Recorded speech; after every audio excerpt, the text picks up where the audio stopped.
Hello friends, வணக்கம். இன்றைக்கி இந்த வீடியோவில் நம்ம எதை பற்றி பார்க்க போகிறோம் அப்படின்னா, நம்ம எல்லா சிஸ்டமுமே ஒரு டைமில் இப்போது எல்லாமே பார்த்திங்கன்னா ஹார்ட் டிஸ்க் யூஸ் பண்ணியிருப்போம், எஸ்எஸ்டி யூஸ் பண்ணியிருப்போம். பட் அது நம்ம ரீட் அண்ட் ரைட் பண்ணும் போது அதோட கேப்பபிலிட்டி கண்டிப்பாக குறையும். ஒரு ஒரு ஹார்ட் டிஸ்கோட லைஃப் ஸ்பேன் பார்த்திங்கன்னா ஒரு 3 வருஷம் இல்லை 4 வருஷம் மேக்ஸிமம் நம்மளோட யூசேஜ் பொறுத்து தான் ஒரு ஹார்ட் டிஸ்க் இருக்கும். ஸோ அந்த ஹார்ட் டிஸ்க் ரீட் அண்ட் ரைட்டை கிறிஸ்டலில் ரீட் அண்ட் ரைட்டை திருப்பி ஆகும்போது அதோட ஹெல்த்து கண்டிப்பாக நம்மளுக்கு குறையும்.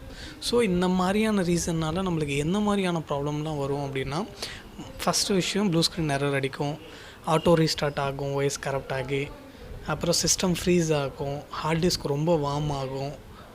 ஸோ ரெஸ்பாண்ட் இருக்காது. ஒரு டைம் நீங்கள் ஏதோ ஒரு ஃபைலை ஓப்பன் பண்ணியிருக்கீங்கன்னா அப்படியே உங்களுக்கு லோடிங்லேயே இருக்கும். இந்த மாதிரியான இஷ்யூஸ்லாம் இருக்கும். ஸோ எஸ்எஸ்டியும் அஸ் யூஷுவல் சேம் தான். நேண்டை பொறுத்தவரையிலும் என்ன தான் அது நம்மளுக்கு சிப் டைப்பில் இருந்தாலுமே ஸோ நம்ம அதையுமே ரீட் அண்ட் ரைட் தான் பண்ணுறோம். ஸோ அந்த டைமில் அதோட ஹெல்த்துமே கண்டிப்பாக குறையிறதுக்கு நிறைய சான்சஸ் இருக்குது. ஸோ அதை நம்ம எப்படி பார்க்கலாம் அப்படின்றத பார்க்கலாம் இந்த வீடியோவில். ஒரு ஹார்ட் டிஸ்கோட ஹெல்த்தை ஃபஸ்ட்டு நம்ம இப்போ ஒரு ஓஎஸ் கரப்ட் ஆகுது, ப்ளூ ஸ்க்ரீன் எரர் அடிக்குது அப்படின்னா ஃபஸ்ட்டு நம்ம செக் பண்ண வேண்டியது 3 விஷயம் பார்த்திங்கன்னா, ஃபஸ்ட்டு ஓஎஸ் செக் பண்ணணும், செகண்ட் ஹார்ட்வேரை செக் பண்ணணும். ஹார்ட்வேர்னால் நம்ம ஹார்ட் டிஸ்க்கு. ஸோ இல்லை இன்னும் ப்ளூ ஸ்க்ரீன் எரர் அடிக்குதுன்னா ரேமால் கூட நம்மளுக்கு ப்ளூ ஸ்க்ரீன் எரர் அடிக்கலாம். மெயின் காசஸ் பார்த்திங்கன்னா உங்களுக்கு ஹார்ட் டிஸ்க்கும் ஓஎஸும் தான் நம்மளுக்கு இஷ்யூவாக இருக்கும். ஸோ ஓஎஸை நம்ம ஈஸியாக ஃபைண்ட் அவுட் பண்ணிக்கலாம். ஹார்ட் டிஸ்க்கை நம்ம பார்க்குறதுக்கு ஒரு தேர்ட் பார்ட்டி சாஃப்ட்வேர்ஸ் தான் யூஸ் பண்ணுறோம். மேக்ஸிமம் பார்த்திங்கன்னா எல்லா பிராண்டட் மிஷின்லேயுமே ஓன் டயக்னோஸ்டிக்ஸ் கொடுத்துருப்பாங்க. இப்போ டெல்லில் F12 போயிட்டு நம்மளுக்கு டயக்னோஸ்டிக்ஸ் ரன் பண்ணிக்கலாம். ஹெச்பியில் F2 ப்ரெஸ் பண்ணி டயக்னோஸ்டிக்ஸ் ரன் பண்ணிக்கலாம். லெனோவாவில் F10 வரும். ஸோ இது எல்லாமே பார்த்திங்கன்னா ஸ்மார்ட் டெஸ்ட்டை பார்த்து அதோட கிரிட்டிக்கல் கண்டிஷனை பொறுத்து தான் நம்மளுக்கு அந்த சிஸ்டம் அந்த ஹார்ட் டிஸ்கோட ஹெல்த்தை நம்மளுக்கு அது ப்ரிடிக்ட் பண்ணி கொடுக்கும். பட் அக்யூரேட்டாக நம்ம பார்க்கணும் எவ்வளோ ஹெல்த் இருக்குது அப்படின்னு பார்க்கணுன்னா இந்த மாதிரி ஒரு தேர்ட் பார்ட்டி சாஃப்ட்வேர்ஸ் தான் யூஸ் பண்ணணும். நம்ம இன்றைக்கி யூஸ் பண்ணுற சாஃப்ட்வேரை பார்த்திங்கன்னா ஹார்ட் டிஸ்க் சென்டினல் இந்த சாஃப்ட்வேரை தான் நம்ம யூஸ் பண்ண போகிறோம். இதை ஃபஸ்ட்டு டவுன்லோடிங் ப்ராசஸ்லேருந்து நம்ம பார்க்கலாம். இப்போ நீங்கள் ஒரு சைட் இன்ஜினியராக இருக்கீங்க, இல்லை வெளியே உங்களுக்கு பண்டல் ஆஃப் சிஸ்டம்ஸ் இருக்குது, நீங்கள் ரெகுலராக நீங்கள் பார்ப்பீங்க அப்படின்னா கண்டிப்பாக இந்த டூல் உங்களுக்கு தேவைப்படும். ஸோ இது பார்த்திங்கன்னா உங்களுக்கு 2 டைப்பில் நம்மளுக்கு கிடைக்கும். ஸோ ஒன்று பார்த்திங்கன்னா இன்ஸ்டாலேஷன் EXE ஃபார்மேட்டில் ஒன்று இருக்கும். செகண்ட் பார்த்திங்கன்னா போர்ட்டபிளாகவும் நம்ம யூஸ் பண்ணிக்கலாம். ஸோ இது பார்த்திங்கன்னா நம்மளுக்கு இன்ஸ்டாலேஷன் தேவைப்படாது. ஸோ நம்ம பாத்தில் மூலிமா நம்ம டவுன்லோட் பண்ணிக்கலாம். இன்னொன்று EXE இருக்கும். EXE வச்சு தான் நம்ம இன்ஸ்டால் பண்ண முடியும். ஸோ ஆல்ரெடி நான் EXE வச்சுருக்கேன். HDD சென்டினல் லோடாகி வரத்துக்கு டைம் ஆகிடுச்சு. Okay, hard disk sentinel. இப்போ ஆக்சுவலாக பார்த்தீங்கன்னா இந்த டொஷிபா SSD தான் நான் போட்டிருக்கேன். SSD 512 GB இருக்குதுன்னு நினைக்கிறேன். ஆமாம், இதோட ஹெல்த் பார்த்திங்கன்னா 81% இருக்குது. ஸோ ஹார்ட் டிஸ்க்கு SSD ரெண்டுத்தோட மேக்ஸிமம் பார்த்திங்கன்னா ஒரு 90 அபோவ் இருந்துச்சுன்னா பெட்டர். ஹார்ட் டிஸ்க்காக இருந்துச்சுன்னா 100% நீங்கள் 90 கீழே வந்துருச்சுன்னா நீங்கள் ரீப்ளேஸ் பண்ணி தான் ஆகணும். முடிஞ்ச அளவுக்கு அதில் இருக்கிற முக்கியமான டேட்டாஸை பேக்கப் பண்ணி வைக்கிறது ரொம்ப பெட்டர், மச் பெட்டர்.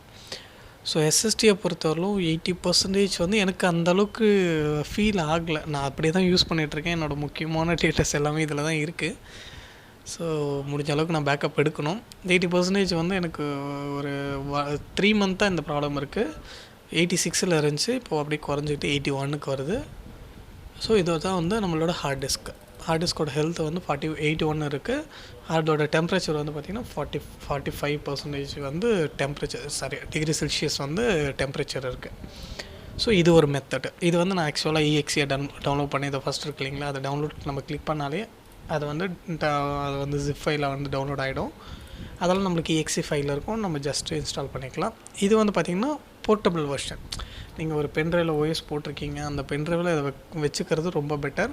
இதுலேயே உங்களுக்கு நிறைய ஆப்ஷன்ஸ் இருக்கும். ஆக்சுவலாக பார்த்திங்கன்னா இது இன்டர்னல் OSல மட்டும் ரன் ஆகாது, DOSலேயும் நம்மளுக்கு இது ஒர்க் ஆகும். இங்கே பாருங்கள், இது DOSல இருக்கும். ஸோ நம்ம DOSலேயே போய்ட்டு இதை பூட் பண்ணிவிட்டு நம்ம பென்ட்ரைவ் பூட் பண்ணிவிட்டு, நான் ஆக்சுவலாக இந்த சென்டினலில் ஹையர் அண்ட் பூட் பழைய வெர்ஷனில் நான் பார்த்துருக்கேன். ஸோ அதனால தான் எனக்கு தெரியும். இதை வந்து பென்ட்ரைவில் நம்ம பூட் பண்ணிக்கணும். பூட் பண்ணிவிட்டு நம்ம ஜஸ்ட் அந்த F9 இப்போது ஒரு சிஸ்டம் ஹெச்பி பொறுத்தவரையிலும் F9 ப்ரெஸ் பண்ணுற மாதிரி இருக்கும். பூட்டபிள் மெனுவில் போய்ட்டு அந்த பென்ட்ரைவை சூஸ் பண்ணாலே அதிலிருந்து வந்து நம்மளுக்கு லோட் ஆகிடும். ஸோ அதில் ஹார்ட் டிஸ்க் டூல்ஸ் அந்த மாதிரி இருக்கும், ஹார்ட் டிஸ்க் டெஸ்டிங் டூல்ஸ்னு இருக்கும். அது உள்ளே போனீங்கன்னா சென்டினல் வந்து காட்டும். ஸோ அதில் மூலிமா நீங்கள் பார்த்துக்கலாம். நான் வந்து ஆக்சுவலாக ஐரன் பூட்டை வச்சு நான் சொல்கிறேன், இதை நான் ட்ரை பண்ணது கிடையாது. ஸோ அதுலேயுமே ஐரன் பூட்டில் சென்டினல் தான் யூஸ் பண்ணியிருப்பாங்க. சென்டினல் நான் தனியாக யூஸ் பண்ணது கிடையாது. ஸோ இப்போ நம்மளுக்கு போர்ட்டபிள் வெர்ஷன் வந்து டவுன்லோட் ஆகிடுச்சு. அந்த போர்ட்டபிள் வெர்ஷனை நான் எக்ஸ்ட்ராக்ட் பண்ணுறேன்.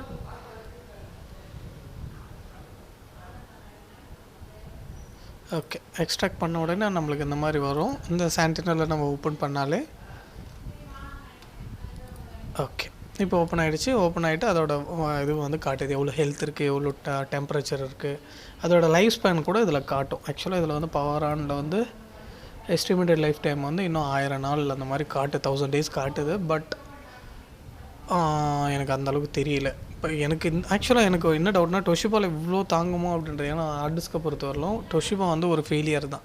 ஸோ என்ன பண்ணாலுமே வந்து ஹார்ட் டிஸ்க் கம்ப்ளைண்ட் வந்துக்கிட்டே இருக்கும். பட் எஸ்எஸ்டியில் எனக்கு தெரியல. இது வந்து பார்த்திங்கன்னா நான் 30 TB கிட்ட ரீட் அண்ட் ரைட் வந்து ரைட்ஸ் பண்ணியிருக்கேன். பவர் ஆனில் வந்து 3 to 4 days வந்து அது ஆனில் இருக்குது, அந்த டீட்டெயில்ஸ் காட்டுது. ஸோ இந்த ஒரு டூலை வச்சு நீங்கள் ஈஸியாக உங்களோட ஹார்ட் டிஸ்கோட ஹெல்த் எவ்வளோ இருக்குது. ஸோ உங்களுக்கு வந்து ரிப்பீட்டடாக இப்போ ஓஎஸ் க்ரஷ், இப்போ ஆக்சுவலாக எதிர்பார்க்கல, இது 81 இருக்கிறது வந்து பெரிய விஷயம். இதே மாதிரி நார்மல் ஹார்ட் டிஸ்கில் 81% இருந்துச்சுன்னா கண்டிப்பாக எனக்கு ரீஸ்டார்ட் இஷ்யூ இருந்திருக்கும், ப்ளூ ஸ்க்ரீன் எரர் அடிச்சிருக்கும், சிஸ்டம் ஹேங்கிங் இஷ்யூ இருந்திருக்கும், ஒரு அப்ளிகேஷன் ஓப்பன் பண்ணுறேன்னா ஃப்ரீசிங் இஷ்யூ இருந்திருக்கும். ஸோ இது எல்லாமே ஹார்ட் டிஸ்கில் இருக்குது. எஸ்எஸ்டியில் அந்த இஷ்யூ இல்லை. பட் இந்த 81%ன்றது அட்வைசபிள் கிடையாது. முடிஞ்ச அளவுக்கு நம்ம வேறு ஒரு ஹார்ட் டிஸ்க் மாற்றுறது பெட்டர். ஸோ தேங்க்யூ ஃப்ரெண்ட்ஸ், இதுதான் இன்றைக்கி நான் இந்த வீடியோவில் ஷேர் பண்ண நினச்சது.